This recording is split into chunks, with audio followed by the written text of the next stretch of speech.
This is a spicy story from 1933 entitled Goldie by Claire Kennedy. "You're drunk, Goldie, dead drunk." Kirk Williams watched the tousled blonde head loll crazily against his shoulder. The sickening aroma of cheap gin rose in eddies from parted red lips.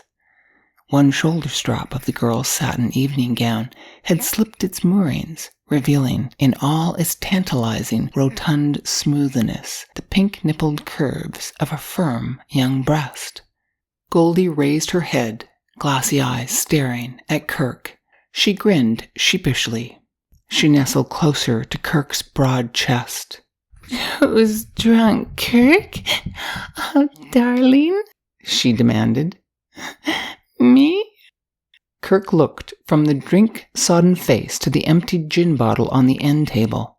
The halves of 2 lemons reposed comfortably on the Sirach rug. "Yes, you," he replied, scowling.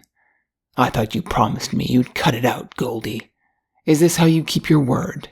Goldie was beyond all hearing or admonition. She had passed out cold. Kirk lifted her gently in his arms and passed into the bedroom. Stretched supine on the bed, her lithe, curved body was an enchanting sight. Rich blonde hair formed a highlighted halo for her piquant face.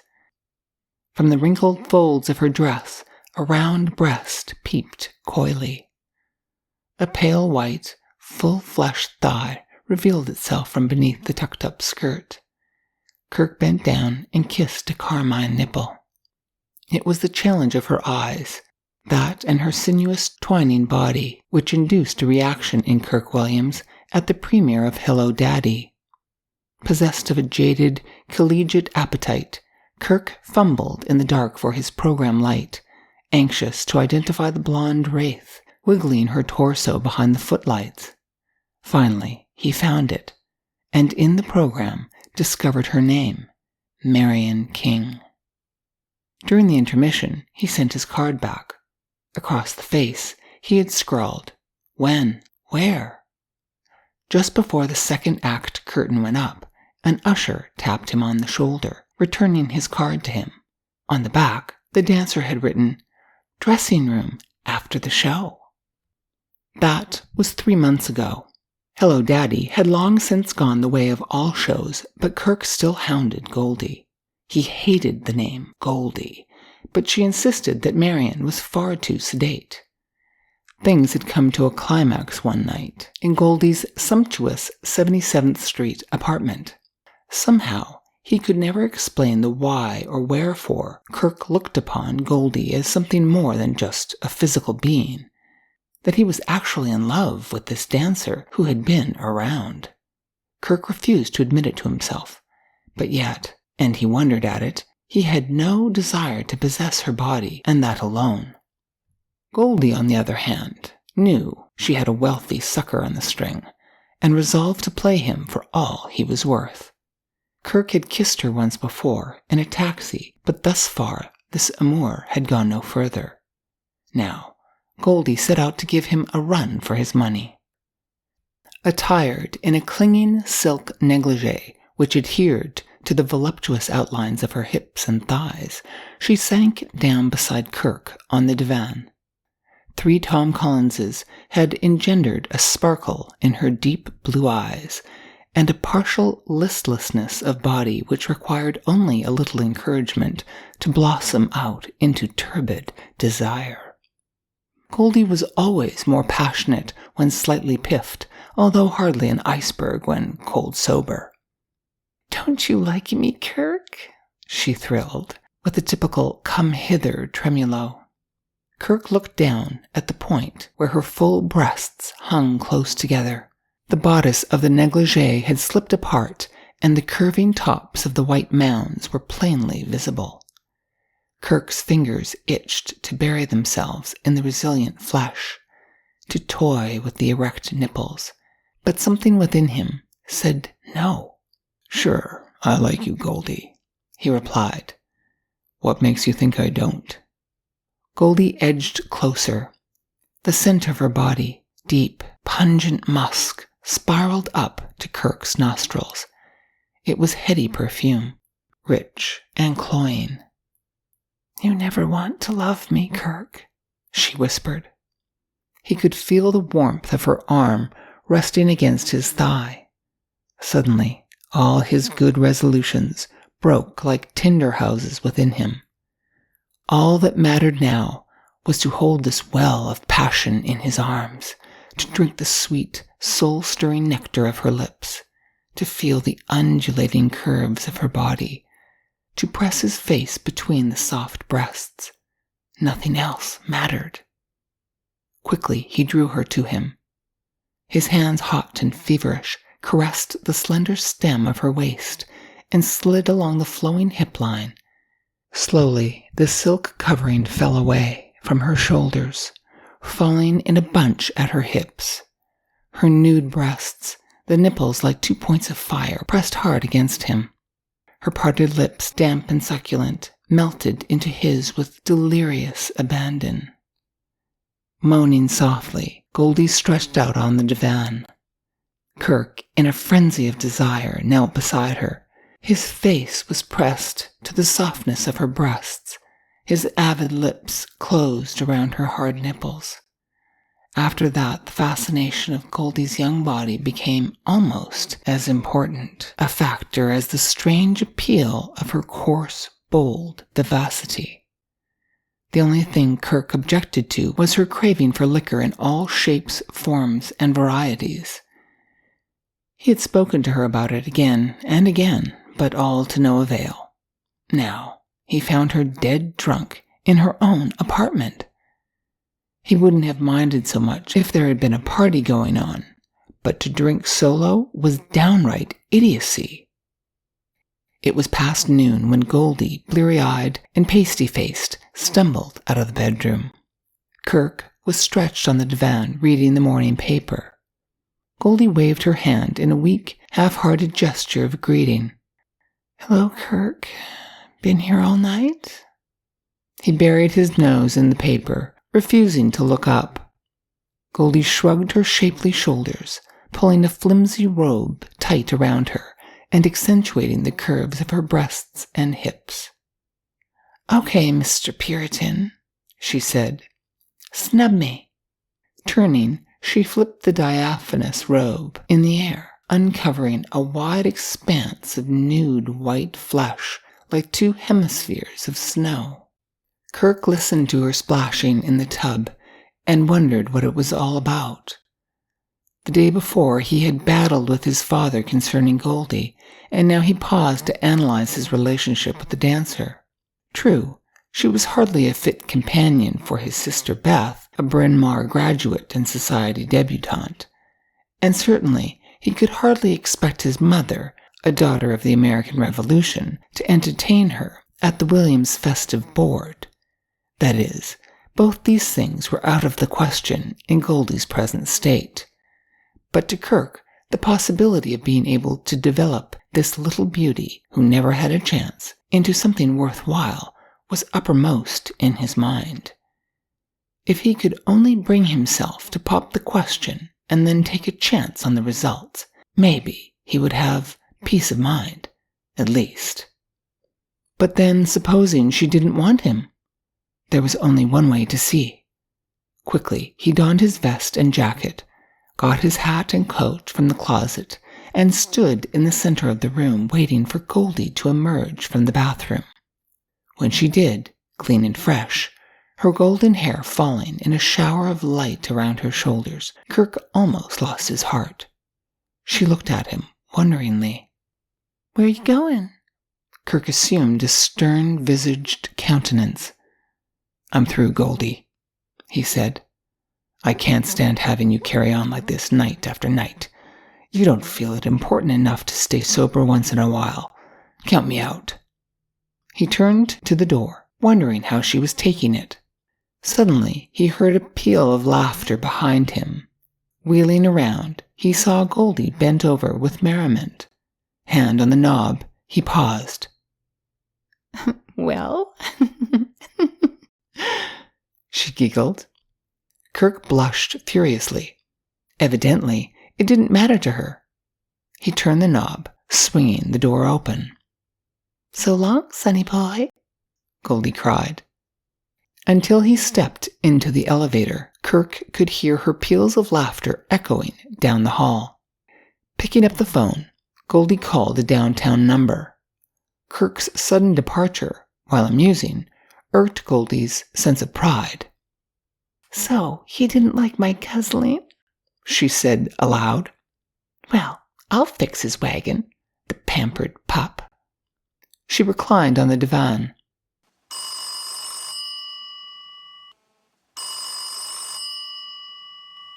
"Mr. Eppenstein, please," she said in response to an answer at the other end of the wire. "Hello, Gus?" She smiled. "This is Goldie. Can you hop up for a few minutes? Something's important." "Okay, I'll be waiting." Replacing the phone on the hook, Goldie stretched languidly. Despite the cold shower she had taken, a slight hangover persisted. Reaching out, she captured the empty gin bottle and raised it to her lips. The sharp, tangy odor of juniper berries was heavenly. A few stray drops of the liquor trickled down her throat. Goldie sighed. "And then, Gus, he ups and walks out on me. Picture that." Gus Eppenstein, member of the bar only by grace of God and politics, rubbed his fat blue jowl speculatively. "Anybody's a dope that walks out on you, Goldie. If it was up to me, I'd have him examined for insanity." Goldie shifted her shoulder, replacing the dressing gown where it had slipped far down the white flesh. "Cut the kidding, Gus. I mean business." Eppenstein rose, crossing over to the divan. "So do I, Goldie. Gee, you're looking swell. How about some refreshments?" Goldie freed the hand he had imprisoned in his. "I think there's some cold ham in the icebox," she said.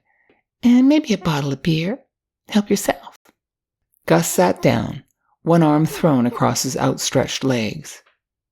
"Oh, come on now, Goldie. None of that stuff on your old pal. You know what I mean." She could feel his hand hot against her thigh. There was only one way of getting anything out of Gus, and Goldie knew the way. Softly, she patted his cheek, permitting her cool, slim fingers to linger caressingly on the gel-like folds of his neck. Gus shivered. "First, let's settle this little matter, Gus," she said softly, the barest hint of invitation in her voice. He devoured her slender body with his eyes. "And then later?" he stammered. Goldie leaned forward, pressing her lips lightly against his. "We'll see," she said, returning to his chair. Gus took out pad and pencil. "All right, shoot," he said. "What's the dope?" Goldie propped herself up on her arms, realizing that Gus from his seat could look right down into the aperture between her breasts. "Well, it's simple this, Gus," she began. "Kirk Williams, son of C. Chutton Williams, the—" Gus sat erect. "Not Williams, the steel man?" he cried. Goldie grinned. "One and the same." Gus grinned in consort. "Boy, oh boy, this is beginning to sound like something. Of course, Goldie. He asked you to marry him, didn't he?" Goldie nodded. "Yes, and not only that, but—" "He occupied this apartment with you, and he promised to marry you, didn't he?" "Yes, and—" "And you're going to have a baby, and he's the father, isn't he?" Goldie scowled. "No, I'm not going to have a baby, and he isn't the father. That's out." "But Goldie," Gus pleaded, "that's our best point." "Yeah, and supposing they examine me and find out I couldn't have a baby if I wanted one, then what?" Gus shrugged in disdain. "Oh, that's a cinch. It was a tumor or a stomach ache." Goldie shook her head in the negative. "No, Gus, the baby is NG. Think up something else." "I don't need anything else. I got plenty. The mere fact that he took advantage of you with the promise of marriage is enough for $50,000. Don't forget, he was the first man in your life." Once more, Gus rose and approached the divan. "And who's going to be the second, Goldie?" he leered. Goldie reached up, drawing his fat bulk into her arms. Avidly, his fingers clutched her plentiful breasts as his lips sank deep into her mouth. An hour later, Goldie ushered him out. "Don't forget, Goldie," he said. "Be down there at 10 on the dot. Wear your weeping rags, the sedate ones. If we can get the old man to loosen up without a lawsuit, so much the better." He drew her close and kissed her full on the lips.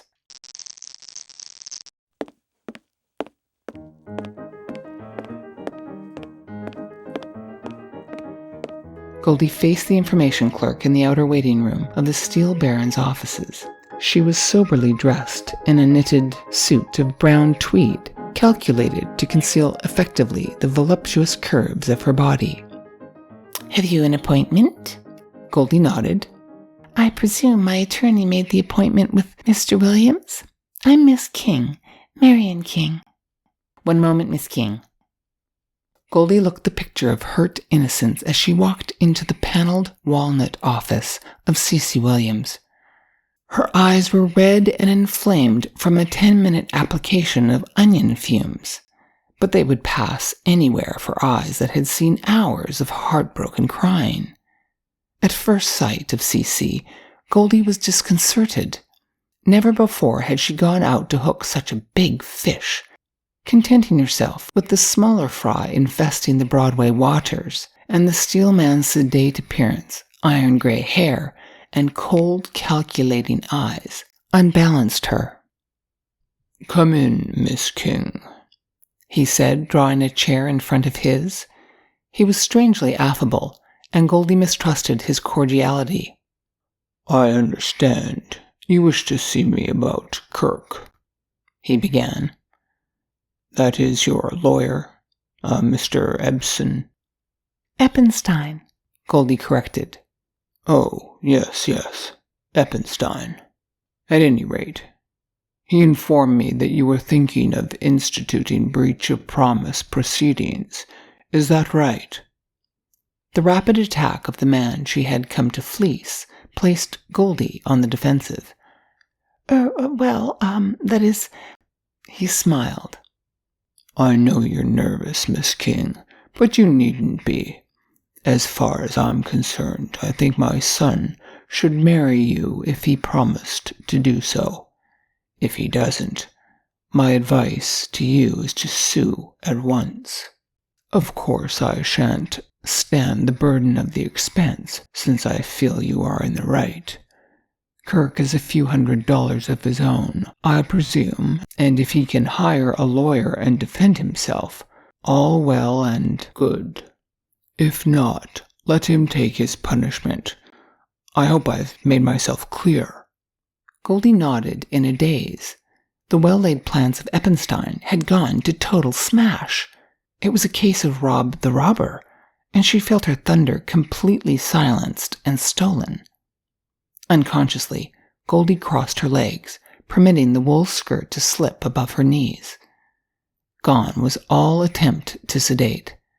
Cece's eyes wandered to the long, shapely stretch of silk-clad legs, then back to Goldie's pretty face. "Personally," he said, "I don't see why Kirk refuses to marry you. I think you're an extremely charming girl." Goldie jumped to her feet. "Are you making fun of me?" she demanded. Once more she was the old Goldie with a chip on her shoulder. Cece shook his head. "Hardly, Miss King," he said. "I really do think you're charming. Supposing we have dinner together this evening and talk this matter over. Possibly, after knowing you a little better, I can use my influence with Kirk to better advantage." In her most daringly abbreviated gown, the bodice of which just managed to cover her pouting nipples and failed utterly to conceal the upper curves of her white breasts, Goldie sat across the table from C.C. Williams, multimillionaire and cotillion leader. She had suggested a tiny hideaway in Chinatown where the chances of his being recognized were slim. "I repeat, Marion, Miss King," he said. "I think you are extremely personable." His eyes centered on the spots where her nipples punched out the satin cloth. Goldie could feel the ruby tips hardening under his gaze. "You may call me Marion, or Goldie," she whispered. Gus Eppenstein slammed the telephone receiver down on its hook. "Still busy," he snarled, stepping out of the hot phone booth. "Who in hell can that dame be talking to?" Kirk Williams replaced the telephone receiver down on its hook with a trifle more gentleness.